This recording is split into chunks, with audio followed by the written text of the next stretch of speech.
dit Satan a fait le mal en disant simplement à Adam et Ève qu'ils doivent confectionner les vêtements pour se couvrir le corps. Qu'est-ce qu'il a fait de mal en leur demandant cela? Pourquoi tout le monde est contre Satan? Pourquoi tout le monde s'acharne contre lui? Pourtant, c'est lui qui a permis qu'on soit ce qu'on est aujourd'hui. Mais c'est grâce à lui. Il nous a ouvert la porte à la connaissance. C'est Satan qui nous ouvre les yeux à la connaissance. Mais aujourd'hui, vous les chrétiens, vous êtes fiers d'envoyer vos enfants dans les grandes écoles acquérir de la connaissance. Mais tout ça est possible grâce à l'action de Satan, non? Tout ça n'est possible que grâce à Satan. Et les écoles les plus chères sont les écoles catholiques. En fait, les écoles religieuses en général ont les pensions les plus chères. Vous voyez, l'Église déteste Satan, mais qui a permis d'avoir la connaissance. Mais c'est encore l'Église qui vend la connaissance chèrement. Ce n'est pas bien.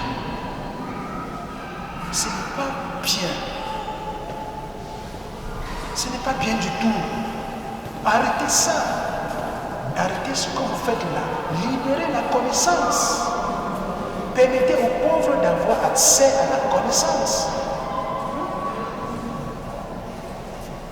Permettez aux pauvres d'aller à l'école, d'aller devenir dans vos grandes écoles et rétablissez l'honneur de Satan. Rétablissez son honneur.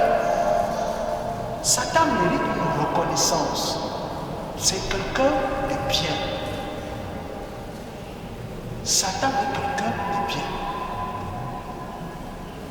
Mais si vous êtes un tout petit peu honnête avec vous-même, mais vous allez vous rendre compte que Satan est quelqu'un de bien. Si vous êtes un petit peu franc, c'est-à-dire que vous avez une petite conscience, vous allez vous rendre compte. Mais j'imagine que Satan a bien dû bagarrer avec Dieu pour l'obliger à libérer la connaissance du bien et du mal. Je m'imagine cela. Parce qu'il y a un passage, dans la Bible qui me fait réfléchir. Il y a un passage lorsque Satan est en face d'Ève. Lorsque Satan est en face d'Ève, je vais essayer de trouver ce passage pour moi.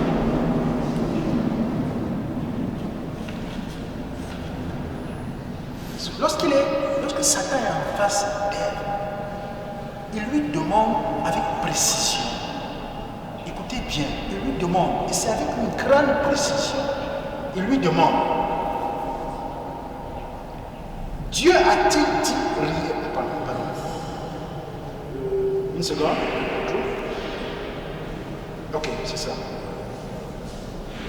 C'est Satan qui demande, c'est Satan qui parle. Donc écoutez, Dieu a-t-il réellement dit, vous ne mangerez pas de tous les arbres du jardin? Écoutez bien, Dieu a-t-il réellement dit, vous ne mangerez pas de tous les arbres du jardin?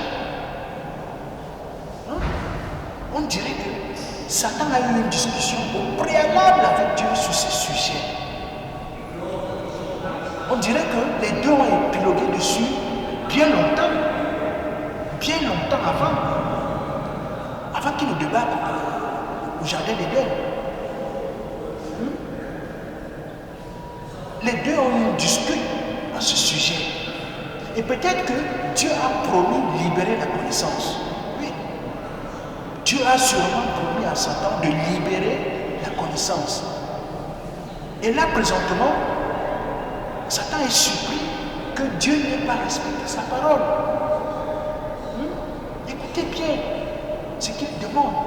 Dieu a-t-il réellement dit, vous ne mangerez pas de tous les fruits du jardin? Ça veut dire que Satan n'en croit pas ses yeux. Mais il est surpris. Il veut s'assurer si c'est exactement ce que Dieu a dit. Mettez-vous un peu à la place de Satan. Vous avez une discussion avec un ami qui vous promet de faire quelque chose. Mettez-vous un instant à sa place. Vous discutez avec un ami, un proche, qui vous promet que non, je vais exécuter cette tâche. Je vais faire exactement comme je dis là. Mais, et qu'une fois sur le terrain, vous vous rendez compte que la promesse n'a pas été exécutée. Et comme vous avez confiance en cette personne, vous cherchez d'abord à vous rassurer. Donc quand Satan demande, Dieu a-t-il réellement dit? Là, il cherche à se rassurer. Est-ce que c'est ce qu'il a vraiment dit? Vous ne mangerez pas. A-t-il réellement dit ça?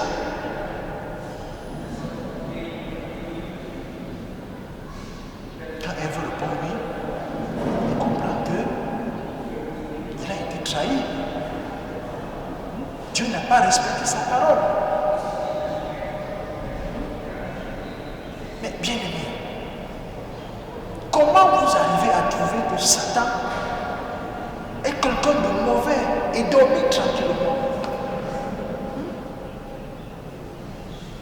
Vous faites ça comment? Comment vous arrivez à trouver qu'il n'est pas quelqu'un de bien et vous êtes tranquille? Satan est calomnié tous les jours. Il est hué. Vous vous cachez dans la maison de Dieu pour l'insulter. Mais il n'a jamais répondu à qui que ce soit. Satan n'a jamais répondu à qui que ce soit. Mais ce n'est pas un signe de grandeur, ça? Est-ce que ce n'est pas un signe de grandeur? Regardez la différence entre Satan et Dieu. Lorsque tu insultes Dieu, il te brûle dans son feu pour l'éternité. Essaye comme ça, de dire juste un petit mot à Dieu. Mais tu verras sa colère. Il va te briser exactement comme on braise le méchoui du porc. Dieu a une réaction très violente. Par contre, Satan, il n'a rien à cirer. Il ne répond à personne. Il supporte tous vos insultes. Toutes vos insultes. Il les prend sur lui. Il les encaisse. Il ne réagit jamais. Et il ne va jamais réagir. Et pour moi, c'est ça son point fort. C'est ça son côté gentil.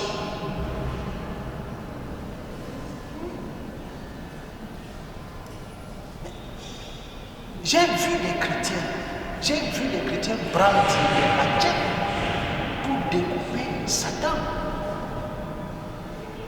J'ai vu les chrétiens brandir des grosses machettes dans le but de vouloir découper. Mais pourquoi vous faites ça? Qu'est-ce qu'il vous a fait? Qu'est-ce que Satan vous a fait de mal?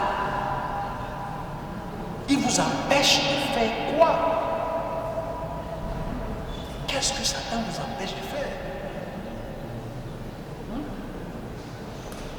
Si vous voulez découper Satan, si vous voulez à tout prix trancher sa tête, commencez d'abord par vous mettre sans caleçon. Commencez par vous déshabiller, retirer tous ces vêtements sur vous, parce que Dieu a toujours voulu que vous marchiez sans caleçon. Commencez d'abord par respecter la volonté de Dieu avant de découper Satan.